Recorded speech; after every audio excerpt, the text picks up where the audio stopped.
Hello, welcome to Arijit blog. আর আজকে চলে এসেছি কোথায়? হোটেল দি স্টাডেলে। কেন এসেছি? Arijit official in association with hotel the Stadel Shakti Samman 2026-এর আজকে রেজিস্ট্রেশন হলো। কিছু মানুষ এসেছিলো যারা এই বছর পাচ্ছে, আর এই বছর বিশেষ দিন হচ্ছে কি, এই বছরের শক্তি সম্মানে 100 জনের ফাইটারের টিম আমরা তৈরি করে ফেলেছি। এর আমি একজন ফাইটার যে শক্তি সম্মান অ্যাওয়ার্ড অলরেডি পেয়ে গেছে, তাকে আজকে ডেকেছিলাম। তার সাথে চলুন একটু আলাপ করিয়ে দিই।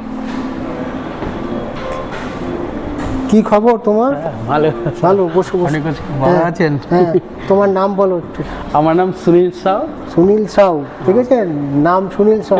কোন সালে পেয়েছো শক্তি সম্মান? আমি গত বছর 2025 সালে 2025-এ শক্তি সম্মান অ্যাওয়ার্ড উইনার। সুনীল, এই অ্যাওয়ার্ডটা কি জীবনে ছোট্ট হলেও কিছু হেল্প করেছে তোমাকে? অবশ্যই একটা কনফিডেন্স বুস্ট হয়েছে। মানে প্রতিবন্ধীরা বলতেই কি অনেক পিছিয়ে বাড়িতে থাকা, মানে বাইরে না বেরোনো, কনফিডেন্সে অনেক অভাব। আপনারা যে সংস্থা, আপনি যে একটা ইনিশিয়েটিভ নিয়ে আমাদের মতন প্রতিবন্ধীদের মধ্যে বিভিন্ন ধরনের যে ডিফারেন্টলি এবলড, তাদের মধ্যে যে কনফিডেন্স বিল্ড আপ করছেন, এটার জন্য আমি খুবই ধন্যবাদ আপনাকে, থ্যাঙ্কফুল আমি এইরকম কাজ আপনি করছেন। সুনীল, যেমনি তুমিও থ্যাঙ্কফুল আমার কাছে, আমিও তোমার কাছে থ্যাঙ্কফুল। তোমার কাছে, বিশেষ করে তোমাদের মতন ফাইটার্সদের কাছে, যারা আমাকে বুঝতে শিখিয়েছো বা আমাদের মতন মানে মানুষদের বুঝতে শিখিয়েছো যে আমাদের জীবনে এক্সকিউজের শেষ নেই। এটা হচ্ছে না, ওটা হচ্ছে না। তোমার জীবনে অনেক কিছু নেই, বাধা আছে, তারপরেও তুমি কমপ্লেন করো না। সব কমপ্লেন হাসি মুখে উড়িয়ে দাও। ম্যারিড লাইফ, বিয়ে থা করেছো, এখন বাবা হয়েছে, রিসেন্টলি বাবা হয়েছে। ছেলে না মেয়ে বলো? মেয়ে হয়েছে। বাহ, লক্ষ্মী ঘরে চলে এসছে তো, আর সব দিক থেকেই ওর সোনায় সোহাগা। সো কনগ্রাচুলেশন বাবা হওয়ার জন্য। তাহলে দেখেছেন তো, জীবনে আমরা যা পারি ওরাও তাই পারে, খালি একটু ইকুয়াল স্পেস। মানে ডিসেবল শব্দটা না বললেই ভালো। আর হবে না, পারবো না, এটা কম্পেয়ার করবেন না। চলো শুনে একটু ঘুরতে ঘুরতে স্ট্যাডেলে, এই যে স্ট্যাডেলে এসে, মানে 2022 থেকে আমরা স্ট্যাডেলে করি, এই স্ট্যাডেলটা কিরম লাগে তোমার? খুব ভালো, এখানে অ্যাসেসিবিলিটিটাও ভালো আমাদের জায়গায়। এখানে তো 3-4 বছর ধরে দেখছি, অনেক 2022 সাল থেকে হচ্ছে, খুব ভালো লাগে। এবং মানে ধরো তুমি নিজে একজন, ও কিন্তু একজন ক্রিকেট প্লেয়ার, ক্রিকেট খেলে, তো ওই জায়গাটা একটু যদি বলো, মানে ক্রিকেট কি করে এলো তোমার জীবনে? ক্রিকেট কি করে হলো? প্রতিবন্ধীদের ক্রিকেট আগে ছিল না। 1988 সাল, আপনার মনে হবে পদ্মশ্রী অজিত ওয়াডকারের, আচ্ছা, উনি যখন ভারতের প্রথম ওডিআই ক্যাপ্টেন হয়েছিলেন, উনি ওয়েস্ট ইন্ডিজ থেকে, মানে প্রথম ভারতকে বাইরে মাটিতে হারিয়ে উনি ভারত যখন রিটার্ন আসেন, আমাদের মতন একটা প্রতিবন্ধী ওনাকে জিজ্ঞাসা করেছিল কি আমরাও কি ক্রিকেট খেলতে পারবো না, আমরা কি শুধু বাড়িতেই বসে থাকবো, আমাদের কি ইচ্ছা হয় না ক্রিকেট গ্রাউন্ডে গিয়ে 4-6 মারা, একটা স্পোর্টস খেলা, ক্রিকেট কি আমাদের জন্য হবে না?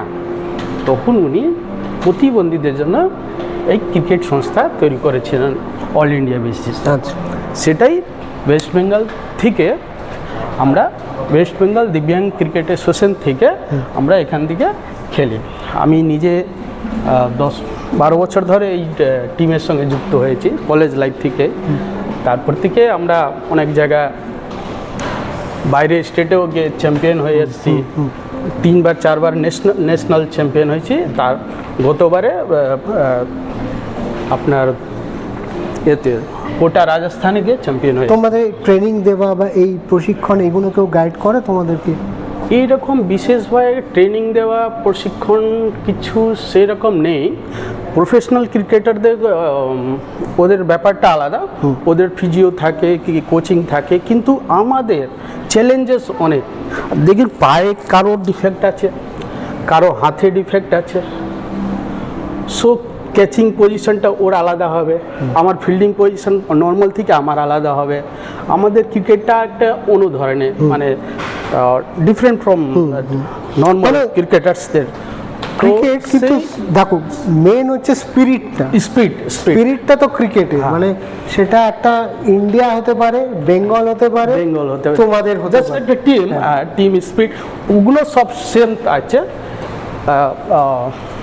ভিক্টরি মানে স্পিড, গেমের রুলিংস এভরিথিং ইকুয়াল, জাস্ট আমাদের টেকনিক্যাল ব্যাপারটা একটু আলাদা। আপনি যে কোচিং ব্যাপারটা জিজ্ঞাসা করলেন, কোচিংটা হচ্ছে ওদের তো নর্মালি তো সেরকম হয়, আমাদের কি হয়, আমাদের এক্সপিরিয়েন্স যারা আগে থেকে খেলে এসছে যারা, তারাই আমাদেরকে গাইড করে, তাদের মানে গ্রাউন্ড লেভেলে বেশি তাদের নলেজ, এই ধরনের প্রতিবন্ধীদের কীভাবে খেলানো যায়, কীভাবে করান। ধরুন আমি ব্যাটিং করছি, আমি তো বেশি দৌড়াতে পারবো না, আমার একটু যে হালকা আছে বা হাতে মানে তোমার স্পেস মানে ধরো স্লিপে আছো বা উইকেট কিপার হিসেবে আছো, ওরা ওই জায়গা এরকম ফিক্স পজিশনে পজিশন দেওয়া। আর ধরুন আমি ব্যাট করছি, তো আমি তো সে ফার্স্ট দৌড়াতে পারবো না, তা আমার একটা রানার লাগবে, সে রানারটা আবার হাতের সমস্যা হলে ভালো, পায়ে বেশি দৌড়াতে পারবে। এইটা তাদের চ্যালেঞ্জেস জায়গাটা দেখে নিয়ে স্ট্রাকচারগুলো ভাগ করা। এই যে তো পুরো টিমটা মানে 11টা প্লেয়ারের টিম হয়, তো সেইভাবে আমরা টিমটাও গঠন করি, মানে 6টা পায়ে প্রবলেম হলে বাকিটা হাতে প্রবলেম, তাহলে কম্বাইন্ড হয়ে যায় যখন টিমটা একটা ভালো কাজ করে, একটা মিক্স অ্যান্ড ম্যাচ করে।